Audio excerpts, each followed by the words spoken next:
It has been a very wacky couple of days. For the past 72 hours or so, Afroman, the Afroman has been on trial as the defendant in his own case where he is getting sued by the Adams County Sheriff's Department, some of the deputies there, in one of the most hilarious cases I've seen in a very long time. This is the musical stoner free speech equivalent of the Johnny Depp and Amber Heard trial, except instead of domestic violence, it's about artistic expression and the right to say whatever you want in your music, especially when you are wronged in the ways that Afroman was wronged. So real quick, we're just going to take a look at some clips. I just spent the last hour or two going through footage. I've been following clips and watching stuff for the last few days, and before I could even make a video on my thoughts so far, the case was over, because it should have been open and shut anyway. Afroman won, obviously. So this video is essentially just looking at some of the things that we saw during the trial, how some of these Adams County deputies carried themselves, like the way they were. First of all, this lawsuit is about butthurt feelings. That's really what it is. He put my name and face in a song, and I don't like it. Boo-hoo. Maybe you should have been a little more courteous to him and helped him fix his fucking door. That's just like rule number one, right? It's the unapologetic like spiral that caused a lot of this stuff. And Afroman even tried, from what I understand, to press charges against the sheriffs. All of that was thrown out in court because public officials defend public officials. And when things get damaged in a warrant, be it them breaking down your door, fucking with your gate, traumatizing your family, putting guns in their faces, whatever the case, killing your dog, the list goes on, right? The law says, and that's why, Afroman's side of this got thrown out. This was just sheriff's deputies versus Afroman. He is the defendant and he had to do the burden of proof. It sucks, but it's not a criminal case, right? It's a civil lawsuit.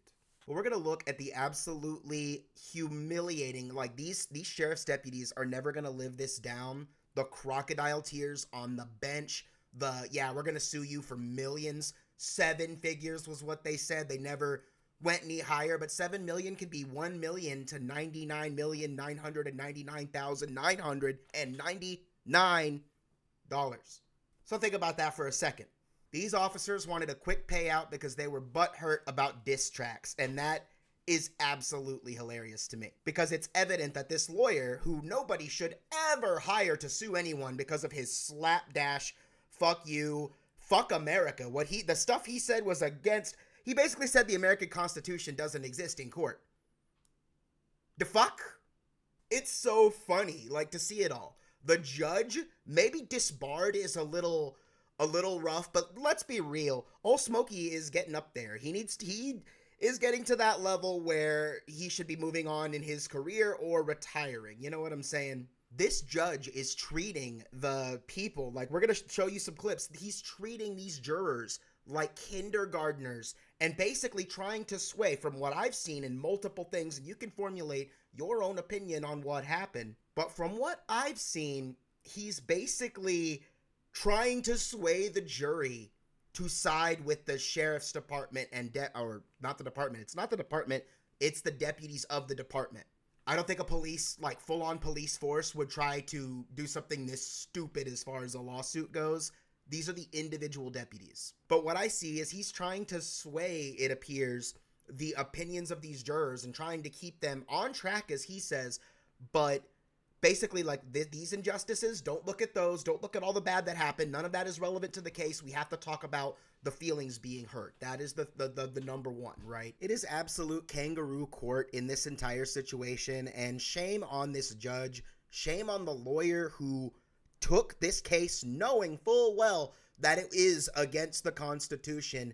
And fuck yeah for the jurors who, despite all of this stuff that you're about to see, still overturned the verdict in favor of the defendant. The guy who was doing nothing wrong and simply exercising his constitutional right and trying to make some money for all the damages that were caused to him. Let's take a look at some of the injustices, starting right in the opening arguments. So in this opening argument, not once, but twice does the... I don't know what the word is, because it's not a prosecutor, because it's not a criminal case, because he's not the defending lawyer, he's the offending lawyer. The lawyer in favor of the plaintiffs who are suing Afroman. He uses the child's trauma of two of the separate victims, mind you, different families, two of the deputy's children's trauma he brings up in his opening arguments. Why it's relevant that we bring this up is because later on I was trying to find that clip for whatever reason I couldn't find it. I was digging through hours of footage, forgive me. But something gets brought up about Afroman's kids, if I remember correctly, and what the judge says, or it's the judge or one of the lawyers, they say that, I believe it is the judge, he says that this isn't about the children. What we have to remember is that we can't bring up questions and stuff that involves the kids. He said that during one of Afroman's lawyers' things, or it was about Afroman's kids, something to that situation, and he doesn't say it for the other stuff. And that's something you're going to notice with these clips is he will point out issues with the defense, like, hey, you're not doing this right, or you need to do this, or I'm not going to allow your objection. But when it comes to the plaintiffs, he's like, yeah, no, you guys are good. He doesn't say fucking shit. He is absolutely on the side of the other civil servants that are, suing. He wants the civil servants to win, and you can tell. Because if Afroman wins in this scenario, anybody can criticize that judge in song, and it's okay, because it is. That's the American way. We can say whatever we want. This isn't the UK where you go to prison for a tweet. They are hauling people to jail for Facebook posts. It's pretty freaking serious. Pay attention to what's going on in the world. But the Constitution, and what is it, the first fucking amendment? That's the first one. How do you mess that up? It's just hilarious. Take a look at this clip. Her child came home from school crying, saying, because the kids were saying, did your mom have a sex change? Because of what they saw that he had posted. We asked him to stop. He doubled down. To Detective Newland, his daughter came home from school crying because some kids had called their dad a pedophile. He'll testify, he'll tell you that his daughters used to have kids over all the time. They like to hang out at his house and do things. After all this started, that stopped happening. Kids didn't come over. Both of those clips, the judge is just sitting there. He looks bored half the time. He's not even paying attention. He knows that this lawyer is not going to make a screw up. It is also evident with how their politeness back and forth goes. Thank you, Judge. You're welcome, Marty, or whatever the fuck his stupid name was. And even in the closing arguments where he uses the judge's name, and wait till you see this closing argument. It's obvious that these two have worked together. Adams County isn't exactly a large county by I live in the DFW Metroplex, right? It's not a huge city, right? These guys know each other, and they have worked with each other for years, and they're just, this is open and shut. We're going to win this one for the civil servants. Boys in blue, everybody. Back to blue. Blue lives matter. It is so funny. He even talks about the suit, but we'll get to the closing arguments. The next thing I want to point out is some of the judge's rulings and some of his stuff. So he says that he wants to keep them on track in this clip, that he wants to make sure that the jury knows that this isn't about how Afroman's rights were violated by their false reported search warrant. It's not about how they used excessive force, because they've already ruled that it's not excessive in a different case. So they don't remember, guys, it wasn't excessive to bust his door down and put guns in his kid's face and shit. That's okay. That's perfectly fine and covered by police action. Which is why this case speaks out so much, because it's a lot on the freedom of speech, and it's on the freedom to criticize the police and, ICE and shit. It's really important. But tell me that it doesn't sound like the judge is trying to sway the jury in a way right here. I'll tell you what this case is not. Okay? This case is not going to be an analysis of why the magistrate issued a search warrant, or what the facts were leading to the search warrant, or the backstory of the warrant. That's the subject for criminal cases. Some weird people talk about criticism of the law and the whole deal. That's not relevant testimony. We're living with, there was a search warrant, nothing backstory. In this case, is not about excessive force in entering. The court's already determined as a matter of law that it was not excessive, customary, or expected in the realm of a search warrant. Search warrants are lawful forced entry. So you won't get, was that too much force? That's outside the realm of the testimony. This is not about vindication of the defendant or messaging to the public. It's all about how these facts affect these people. So when these little distractions and diversions come at you, I'm going to try to continue to narrow and keep you focused, not on the distractions, but on the issues and the law. Otherwise, you're going to ask later on, why didn't the judge give us instructions on messaging? Because that's not how this comes out.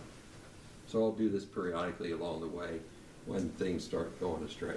We're also going to look at some bad rulings from this judge, including this first one here, where Afroman's attorney brings up that they actually can't use this post up on screen as evidence like this.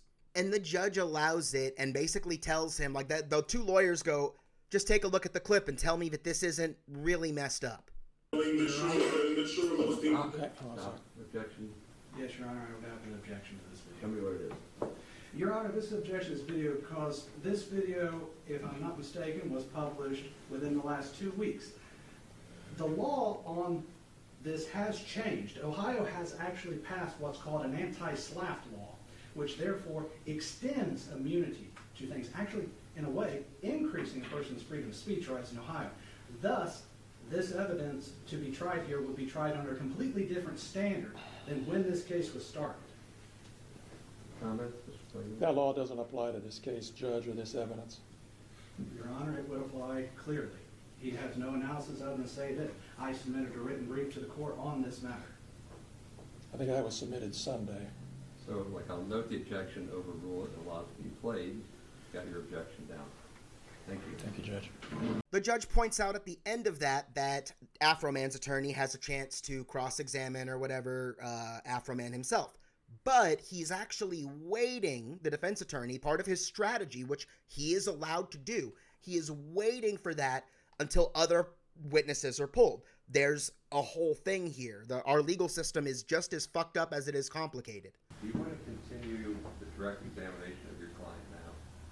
Your Honor, I was going to actually ask for a sidebar so we can talk about that. Okay, so let's just talk about it. Okay, so I was actually going to not do cross with Mr. Foreman at this time. I was going to hold off until our case in chief. Yeah, I just offered you the chance to do that. So do you want to do your direct examination on your case in chief right now? Not right now. Like the pogo stick of witnesses up and down is what I was talking about. If he testifies on his own direct case, it could be now or it could be later. I just gave the lawyer a chance to do it now or later. He said later. So you'll likely see Mr. Foreman again. This was an examination on the plaintiff's case. You get a chance to hear his testimony on his case. There's your explanation. Thanks, Mr. Foreman. You can stand up. Very biased and very full of red tape and regulation. You can see him basically say, look at how this man is disrespecting your time, jury. And during times in this, you could see the judge turn to the jurors and kind of like, look at them like, see, huh? You see? You see? Look at it. You see? You see? It is so fucked up. That is why, like, maybe not disbarred, but Adams County needs to fire that man. He needs to retire and move on. You just made your entire county's legal system look like a freaking joke.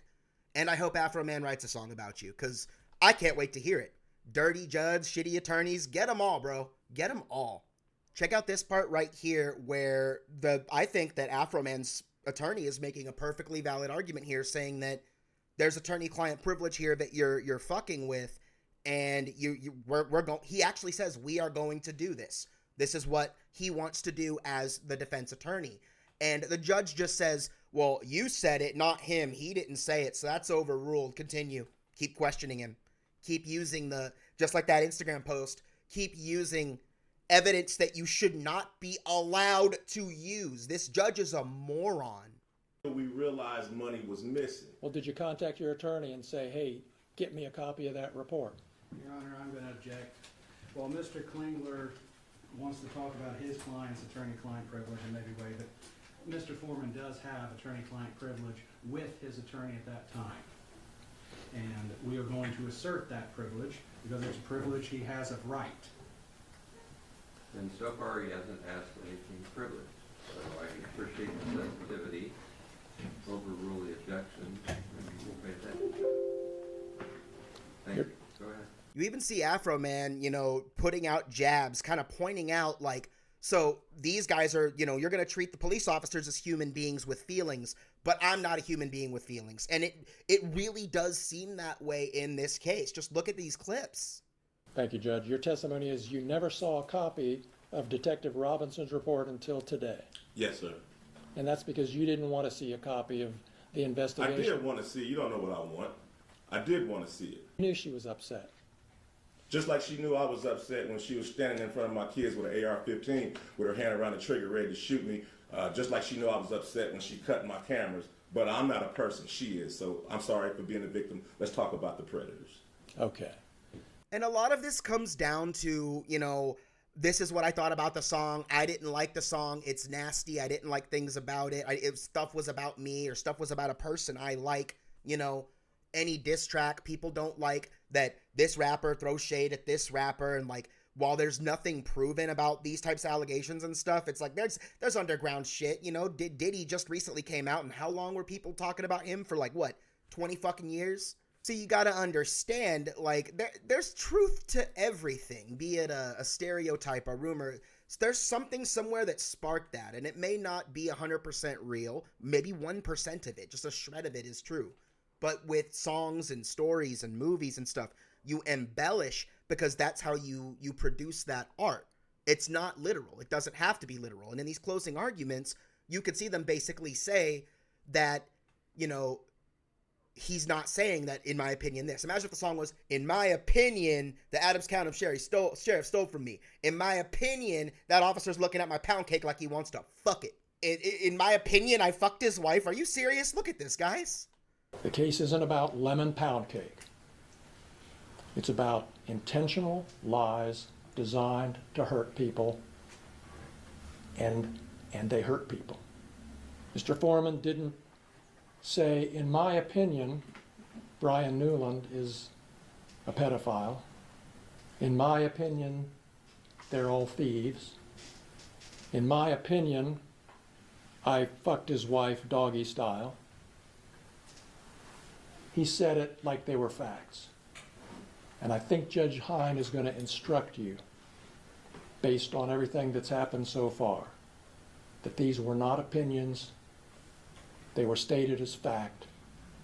And your job is to decide whether those facts were true or not. And we know they're not. If somebody in the jury room says, well, what about his First Amendment rights?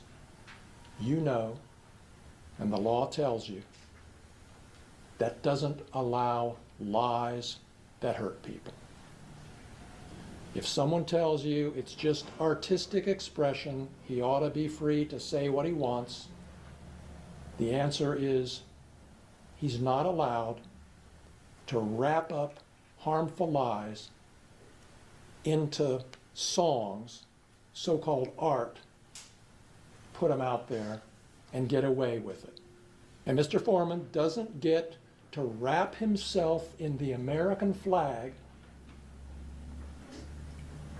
and say, you can't touch me, I can say what I want, no matter how untrue it is, no matter how much pain it causes people, no matter for how long, because I have freedom of speech. He can't do that. I'm confident you'll tell him he can't do that. That's from the closing arguments. In these closing arguments, you can also see that the lawyer here for the plaintiffs either doesn't acknowledge that music is part of freedom of speech. Like, he says that you can't do this. You're not allowed to make a song about somebody else, a diss track. You're not allowed to make a diss track.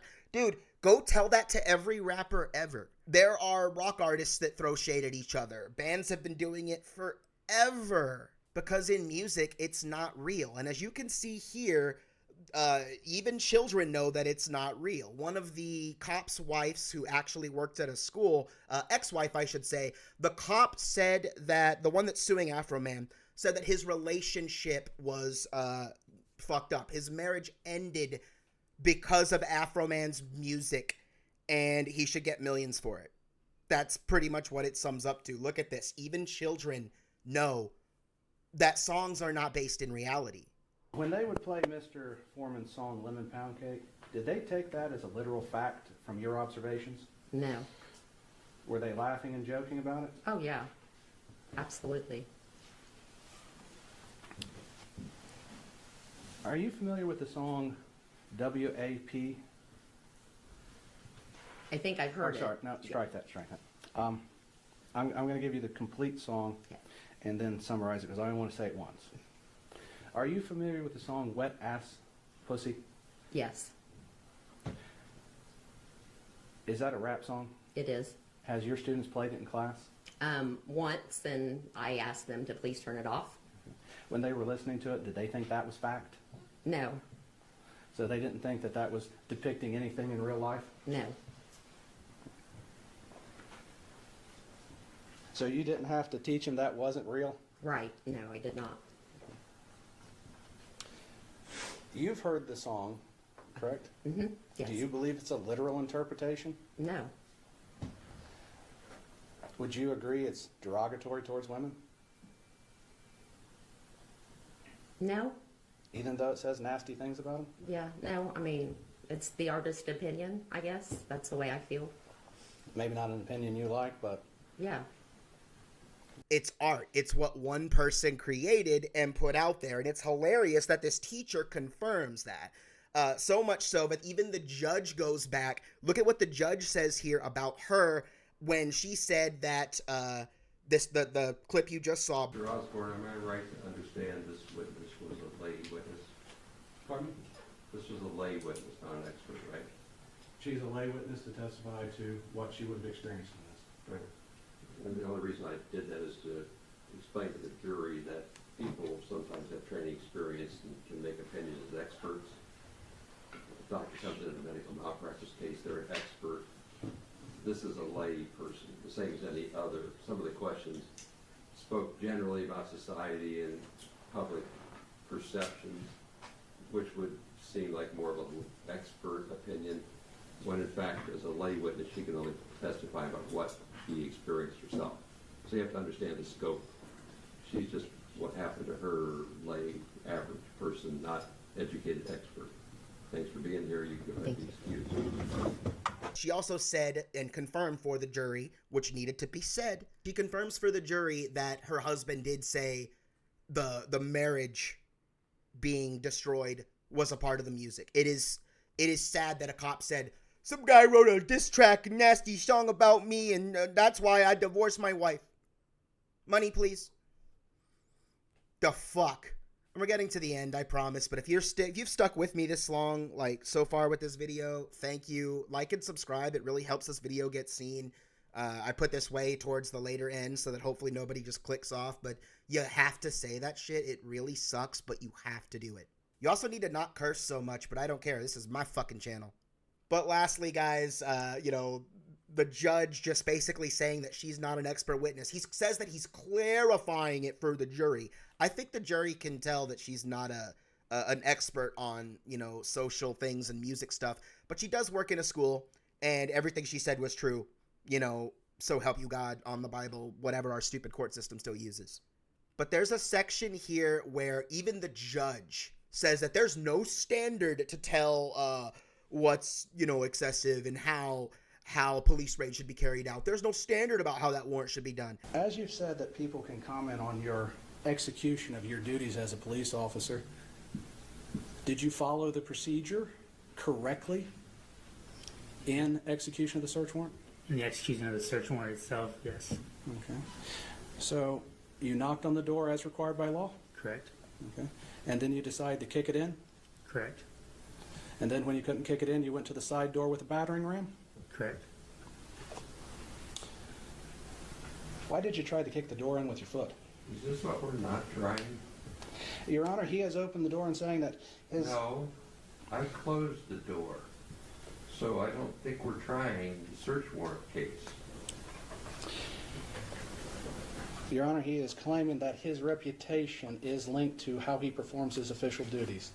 I am merely introducing that he has not followed procedures, and therefore a person can criticize him on that, and therefore he would have that as part of his reputation that everybody would have to consider.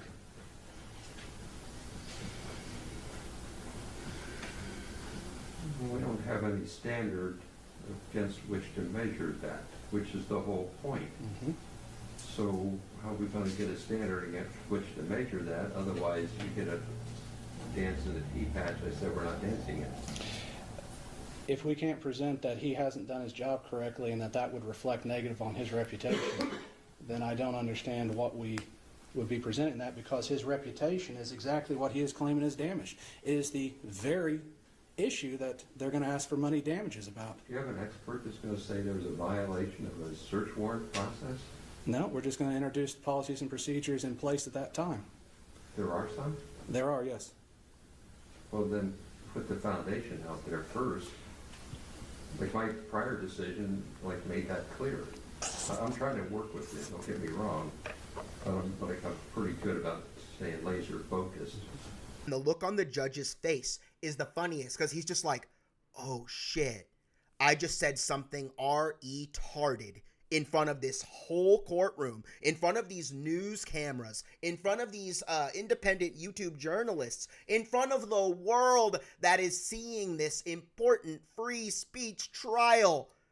You stupid dingbat. This old man needs to be put out to pasture. Retire, sir. Go find something else to do with your life. You need to be out of the courtroom, in my opinion. And that's called public scrutiny, which Afroman just said is okay. So the world goes around.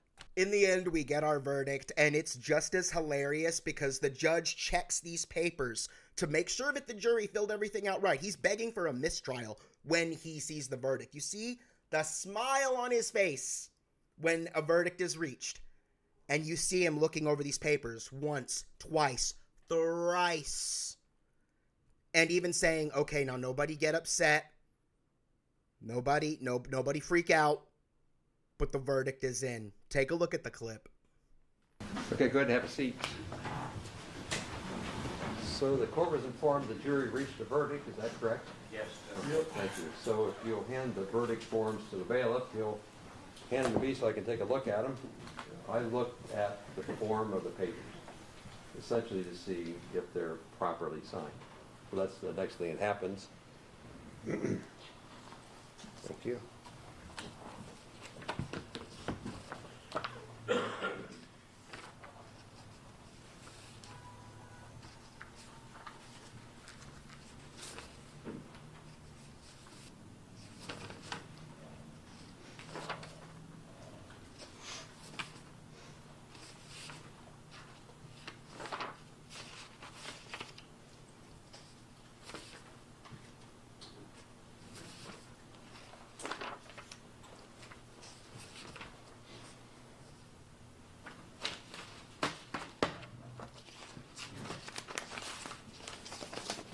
With regard to decorum, I don't expect any responses from anybody. It's been an emotional case. It's been a well-tried case. The lawyers did what they should do. The parties did what they should do.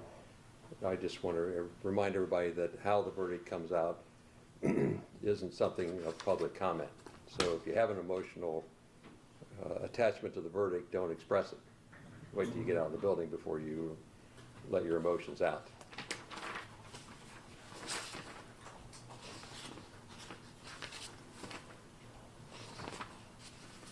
So the verdict forms are properly executed, properly completed. Copies will be made available to the parties.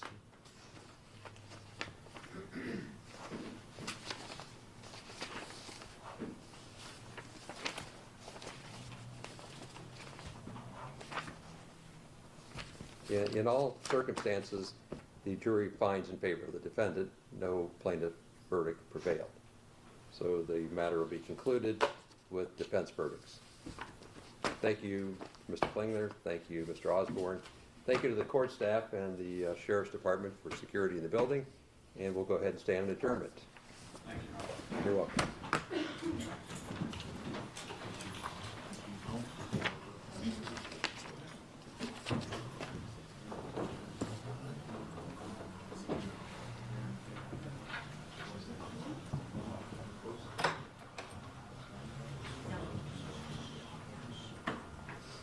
Congratulations, Afroman, for surviving the absolute bullshit case brought against you.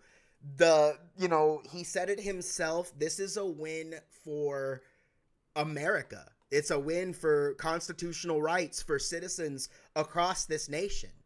It's not a win for him. He was just defending himself. And I hope he triples down, sues them for wasting his time, his money, emotional stress. But I think even if he doesn't sue any of them or go after anyone civilly, I think he's already won. I think he's already he doesn't have to do anything else.